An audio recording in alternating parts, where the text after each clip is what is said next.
Assalamualaikum warahmatullahi wabarakatuh. Bismillahirrahmanirrahim. Alhamdulillahirabbil alamin. Allahumma shalli ala sayyidina Muhammad wa ala alihi wa sahbihi ajma'in. Amma ba'du.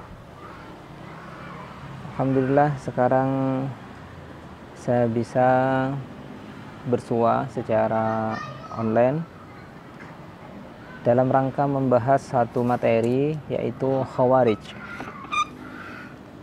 Kita tentu sudah begitu sering mendengar kata Khawarij itu, karena memang Khawarij ini merupakan suatu aliran yang sudah cukup terkenal sekali, dan aliran ini merupakan aliran yang pertama kali dianggap sebagai aliran yang pertama kali muncul di dalam dunia Islam.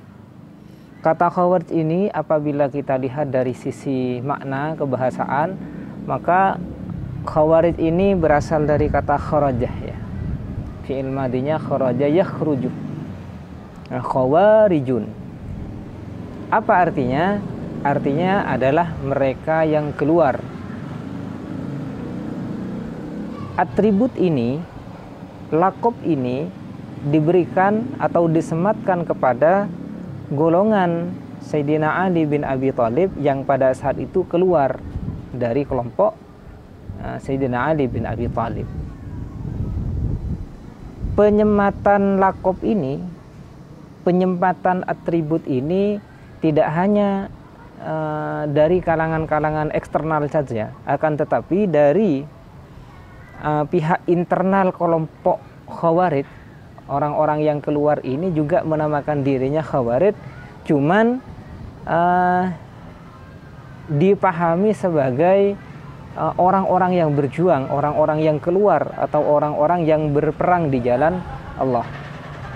Mereka mendasarkan pada salah satu ayat di dalam surat An-Nisa ayat 100, wa may yuhajir fi sabilillahi yajid fil ardi muragaman katsiran wa sa'ah wa may yakhruj min baitihi. Nah, ini pada bagian ini ya, pada bagian kalimat ini, wa may yakhruj min baitihi muhajiran ilallahi wa rasulih summa yudrikuhul mautu faqad waqa'a ajruhu 'ala Allah wa kana Allahu ghafurur rahim. Jadi di dalam ayat ini, di dalam surat An-Nisa ayat 100 ini ada kalimat wa may yakhruj min baitihi. Jadi barang siapa yang keluar dari rumahnya dalam rangka apa? Ya, dalam rangka hijrah. Keluar dari rumahnya dengan maksud berhijrah kepada Allah dan Rasulnya. Muhajiran ilallahi wa rasulih tsumma yudrikul maut, kemudian meninggal, faqad waqa'a ajruhu 'ala Allah. Maka sungguh telah tetap pahalanya di sisi Allah bagi orang-orang yang keluar dalam rangka hijrah atau berjuang di jalan Allah dan Rasulnya. Adapun nama lain dari Khawarij, nama lain daripada Khawarij dikenal dengan hururiyah. Apa yang dimaksud itu? Nah, kata hururiyah dinisbahkan kepada perkataan hurur. Hurur adalah sebuah nama desa yang terletak di kota Kufah, tepatnya di Irak, di mana kaum Khawarij yang berjumlah sekitar 12.000 ya, sekitar 12.000 bertempat di sana sesudah mereka memisahkan diri dari pasukan Ali bin Abi Thalib. Dan disinilah maka mereka memilih seorang pemimpin, seorang imam, seorang pemimpin yang bernama Abdullah bin Wahab Ar-Rasyidi menjadi imam mereka sebagai penggantinya Sayyidina Ali bin Abi Thalib. Adapun kalau kita melihat jejak kaum Khawarij, jadi jejak, kalau sekarang bahasanya jejak digital. Kalau kita melihat jejak kaum Khawarij dari sisi karakter ya, kita melihat dari sisi karakternya, justru sebenarnya karakter dari Khawarij ini sebenarnya memang sudah ada ditemui pada masa Rasulullah. didasarkan pada suatu riwayat dari sahabat Abu Sa'id Al-Khudri radhiyallahu an, beliau berkata, ketika kami berada di sisi Rasulullah dan beliau ketika kami berada di sisi Rasulullah dan beliau sedang membagi-bagi harta, jadi Rasulullah sedang membagi-bagi harta, maka datanglah Zulhuwaisirah dari Bani Tamim kepada beliau. Zulhuwaisirah itu kemudian menyampaikan sesuatu. Wahai Rasulullah, berbuat adillah. Jadi Zulhuwaisirah itu berkata, berbuat adillah. Maka pada saat itu Rasulullah kemudian bersabda, celakalah engkau, celakalah engkau. Kepada siapa? Kepada Zulhuwaisirah. Siapa lagi yang berbuat adil jika aku tidak berbuat adil? Jadi itu perkataan Rasulullah. Nah, mendengar perkataan dari Zulhuwaisirah dan juga respon dari Rasulullah pada saat itu, maka Sayyidina Umar ini berkata, wahai Rasulullah, izinkanlah aku untuk memenggal lehernya.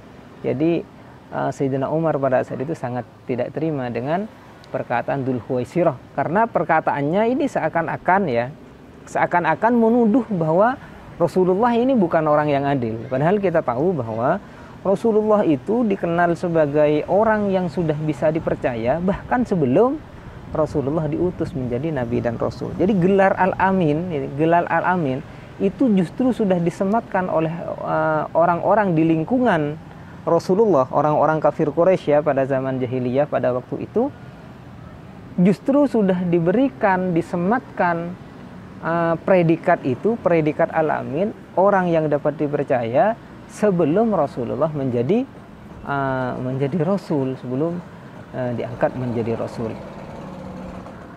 Cuman ketika Sayyidina Umar menawarkan pada saat itu bahwa Sayyidina Umar ingin memenggal kepala Dzulhuwaisirah yang dari Bani Tamim itu, justru dibiarkan, biarkan saja, biarkan dia. Itu kata jawab Rasulullah pada saat itu.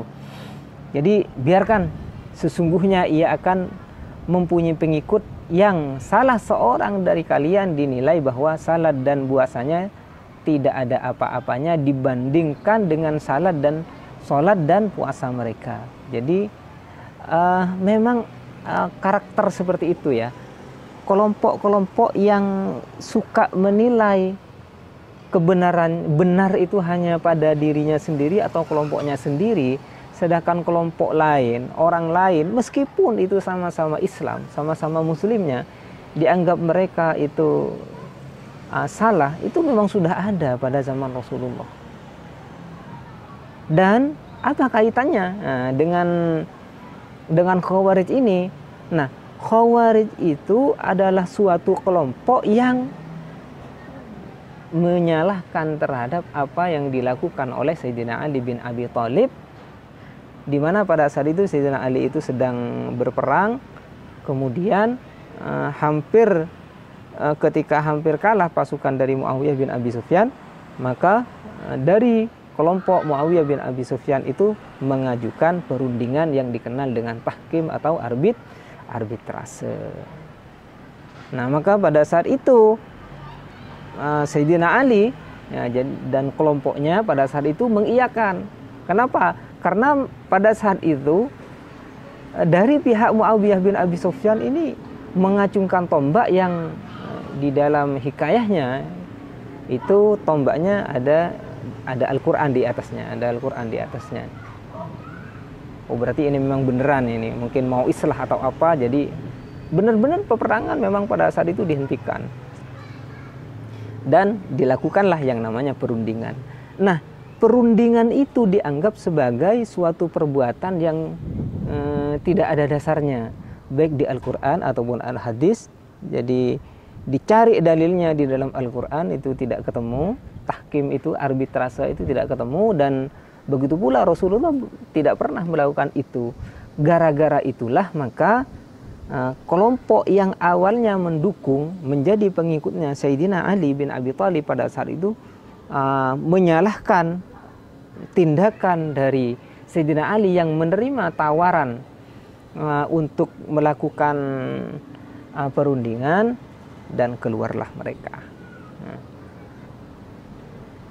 Sedangkan Khawarij itu ada beberapa sekte ya. Yang pertama ada sekte Al-Muhakkimah. Sekte Al-Muhakkimah ini merupakan golongan yang memang asli yang terdiri dari pengikut-pengikut Ali yang kemudian membangkang itu.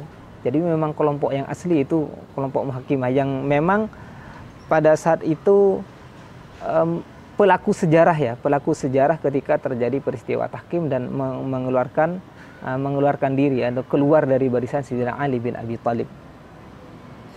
Mereka keluar itu karena dianggap Sayyidina Ali telah melakukan sesuatu dengan tanpa menyandarkan pada hukum Allah. Makanya disebut dengan Al-Muhakkimah, karena mereka itu mempunyai semboyan la hukma illa lillah. Jadi menetapkan hukum itu hanyalah hak Allah Subhanahu wa taala saja. Jadi kita ini tidak bisa membuat hukum sendiri dalam hal apapun. Maka disebabkan itulah mereka ini keluar dan menamakan diri sebagai kelompok Al-Muhakkimah. Sedangkan yang mereka jadikan sebagai sandaran, mereka jadikan sebagai dalil adalah salah satu ayat di dalam Al-Quran surat Al-An'am ayat 57. Qul inni ala bayyinatin min rabbi wa kadzdzabtum bih ma indi ma tasta'jiluna bih inil hukmu illa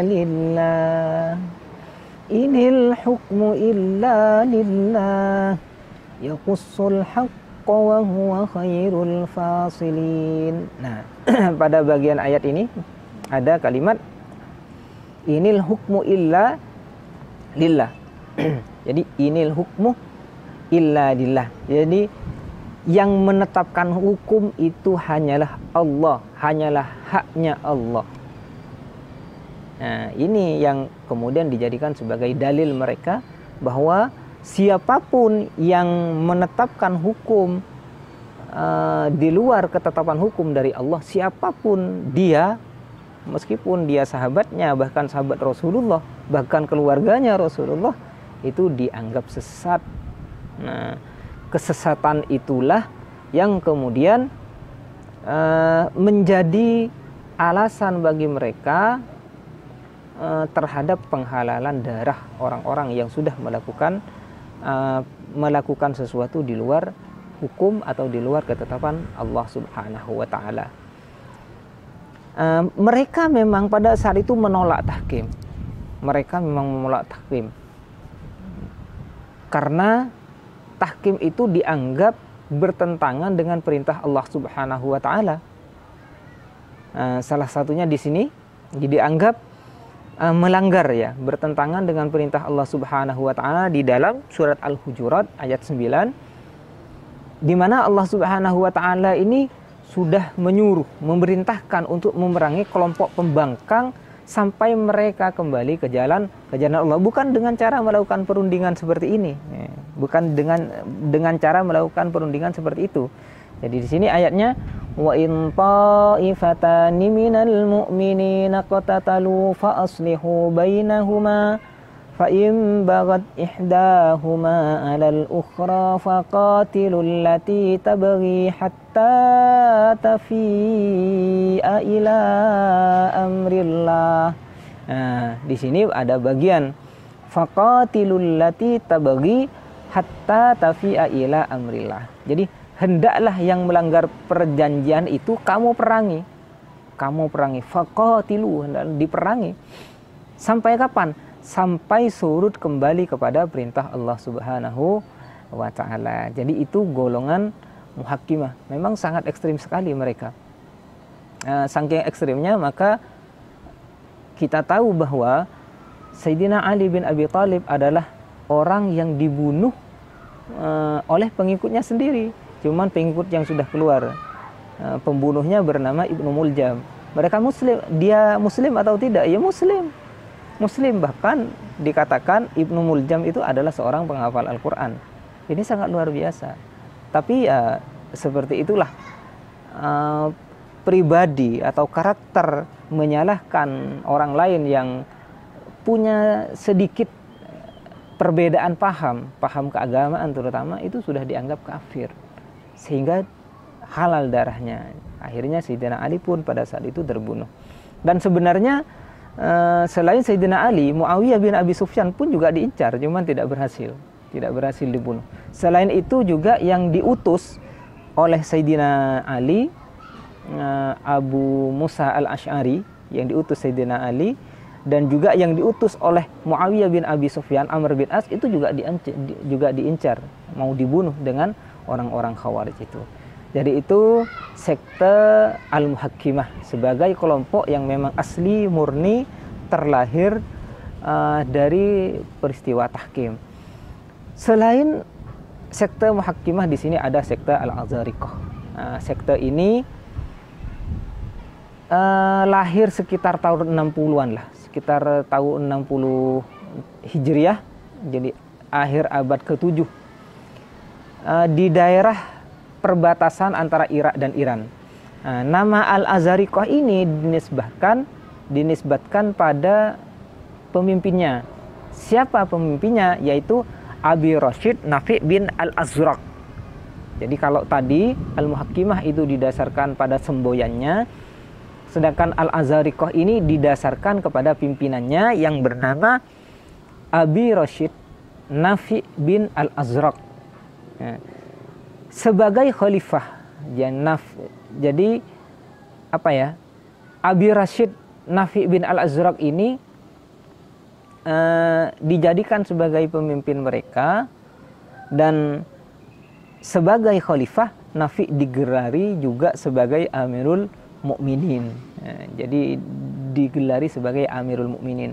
Dan juga banyak ini pengikut Nafi' ini.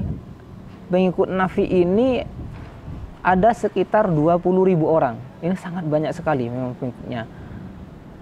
Setiap orang Islam yang menolak ajaran Al-Azhariqah, ini merupakan apa ya, pahamnya ya, paham. Jadi setiap ada orang Islam, ini orang Islam ini, jadi masih sesama muslimnya. Setiap orang Islam yang menolak ajaran Al-Azhariqah itu sudah dianggap musyrik. Tahu sendiri ya, kalau orang sudah dianggap musyrik maka diperangi itu tidak apa-apa. Ini sangat ngeri sekali. Jadi sekte Al-Azhariqah ini juga merupakan sekte yang ajarannya itu cukup ekstrim. Selain itu, Al-Azhariqah mempunyai sikap yang lebih radikal. Jadi lebih radikal, justru bahkan lebih radikal dari Al-Muhakkimah. Kenapa? Karena mereka tidak lagi menggunakan istilah kafir, tapi istilah musyrik.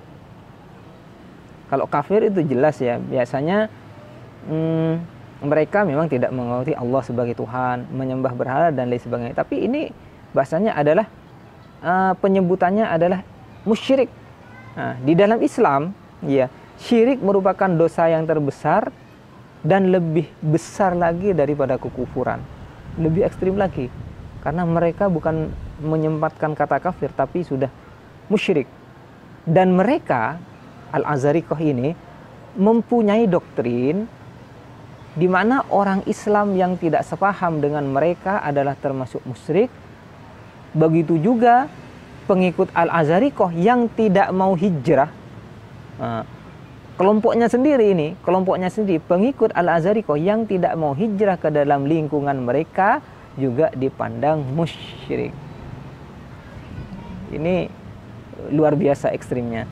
Selain itu juga ada sekte An-Najdah. Nah, pendiri sekte ini bernama Najdah bin Amir Al-Hanafi. Ini juga didasarkan, jadi nama An-Najdah sekte ini juga didasarkan kepada pimpinan dari kelompoknya.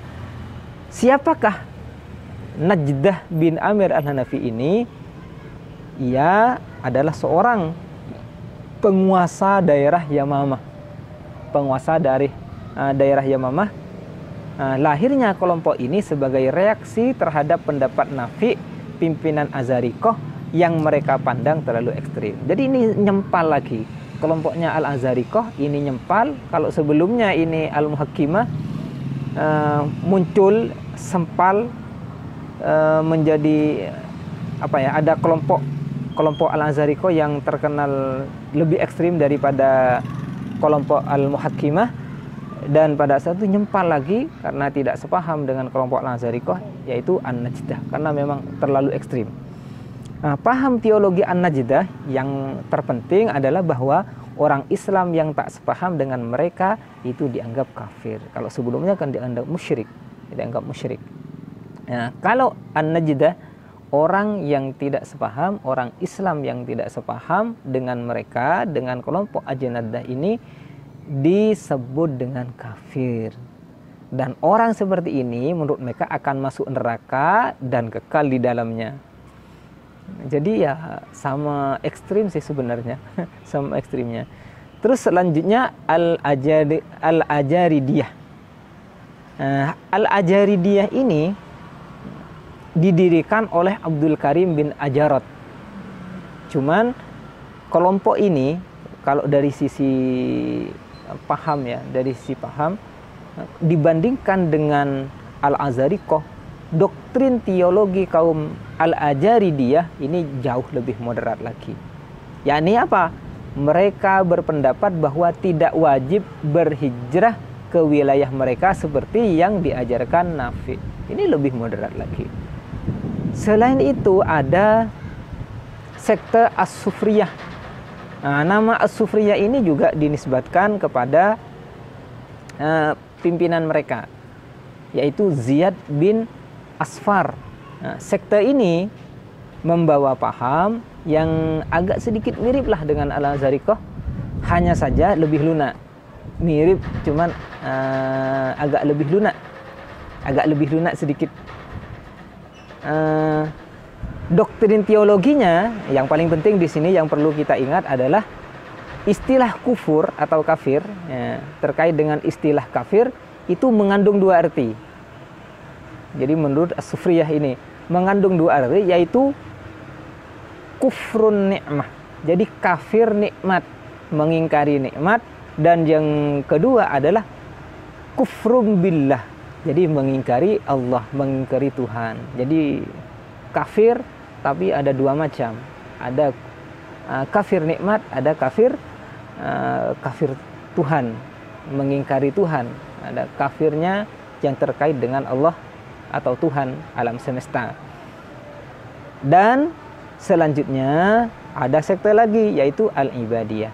Sekte ini dimunculkan oleh Abdullah bin Ibad Al-Murri At-Tamimi pada tahun 686 Masehi.